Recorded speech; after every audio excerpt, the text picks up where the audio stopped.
So one of the most popular topics that a lot of newer investors try to figure out and discuss is whether you can clearly execute on a BRRRR project, right? A BRRRR with no money out of your own pocket. So what I thought I would do in this video is actually break down, can you actually execute this strategy, right? Raise money, raise some private investor funds, go execute on BRRRRs, refinance the proceeds out, and cleanly pay out your investors. Having gone through a lot of these projects, I'll give you guys my direct experience on whether this can be cleanly done. So with that, let's get at it. What's going on, guys? My name is Lior and welcome back to my channel. Now, before I get into the meat and potatoes of the video, two super quick things, guys.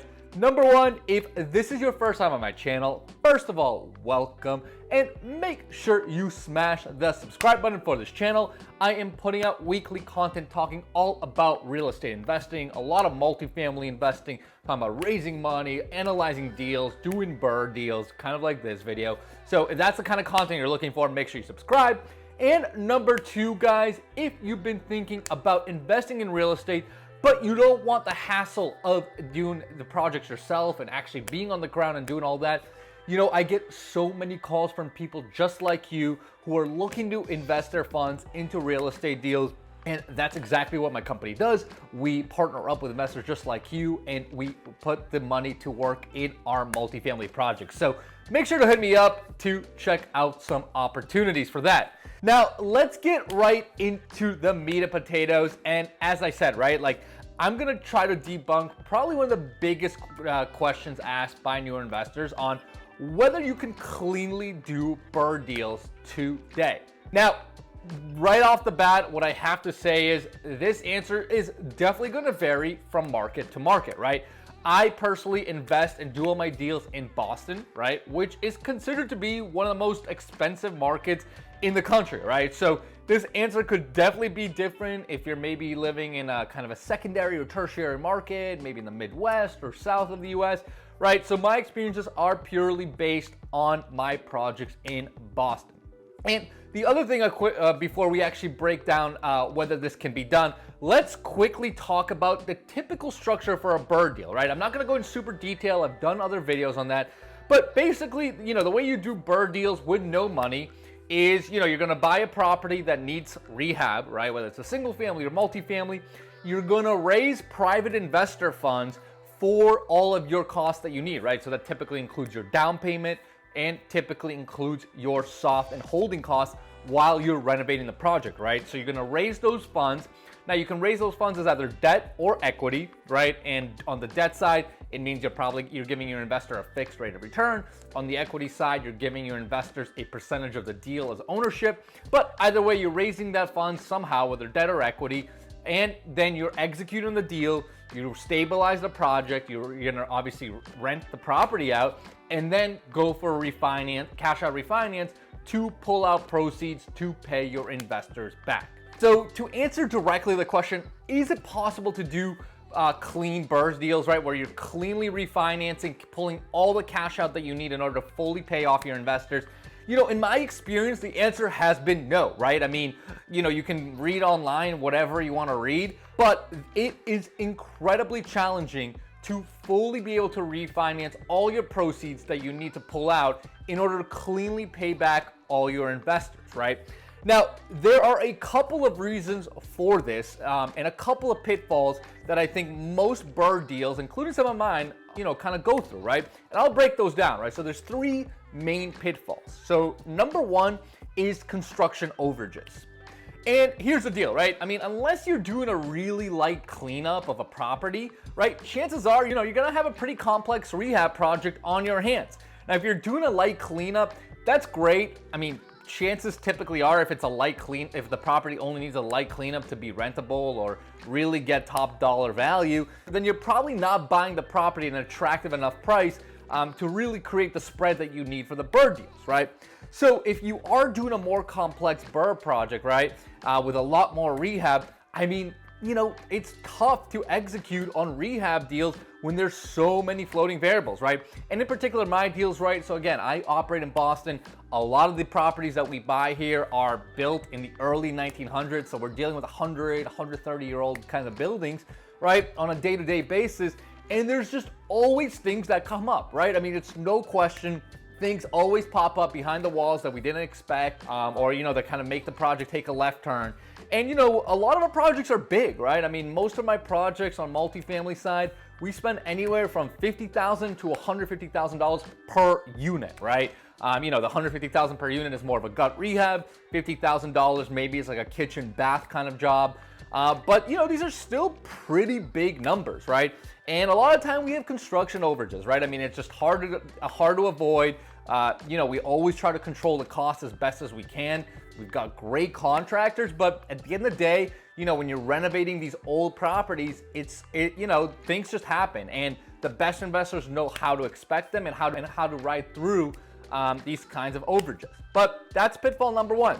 Pitfall number two, similar to the construction overage point, is time delay, right? Which with time delay, not only makes it harder for, pushes out your refi, also increases your holding and soft cost, right?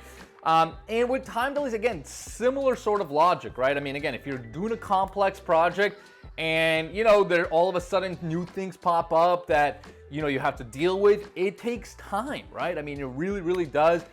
Especially on the rough and mechanical side, right? I mean, you might need to pivot, you might need to increase the scope of work. And again, every time you do this, you're not only increasing your potential construction cost, but you're also increasing typically your holding costs, right? Because it's gonna take more time.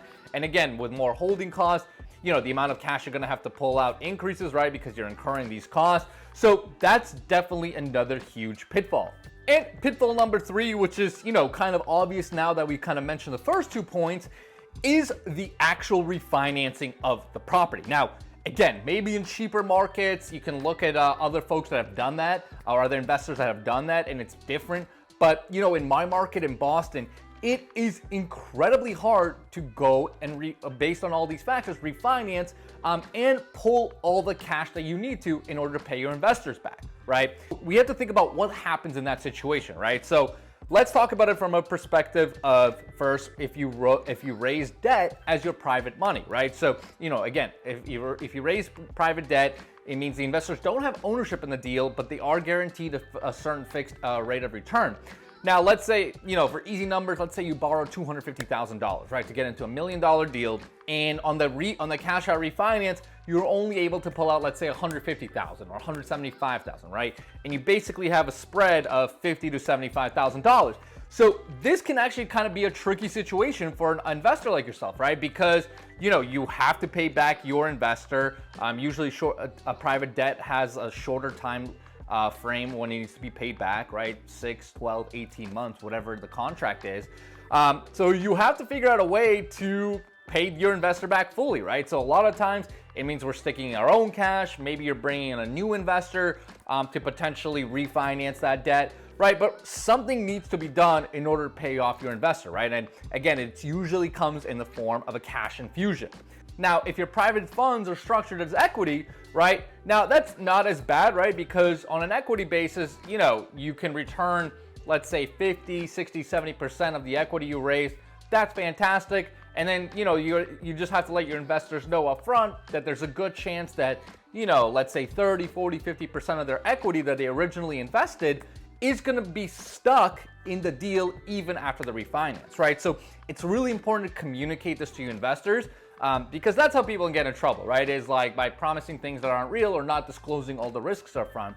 So on a lot of these BRRRR deals, when I do raise equity, I kind of have a conversation with my investors to make sure they understand, look, it's unlikely we're going to return all the money on the first refinance. What I've done in some projects is I've actually gone through 2 refinances, right? So like I'll do a refinance right after stabilize, and then like a year and a half, 2 years later, do another refinance to pull out the rest of the money.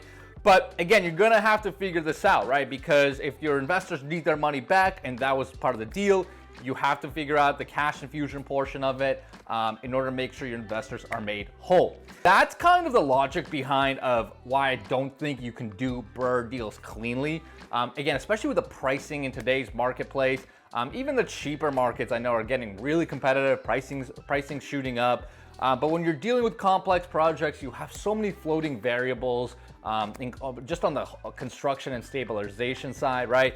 So, I think if you're going to be an investor and try to do the BRRRR deals today, you have to be really, really tight with your numbers, and you have to set good expectations with your investors, right? You got from whoever you're raising the money from, right? You have to tell them up front what the risks are, what are the chances that they don't get their money back right away, or what are you going to do if that situation happens. So make sure to think of those factors up front. So hopefully that's helpful, guys. Hopefully that gets you thinking if you are looking to do your BRRRR deals, right? Hopefully it's helpful information. Of course, if you guys have any sort of questions, make sure you shoot them in the comments below.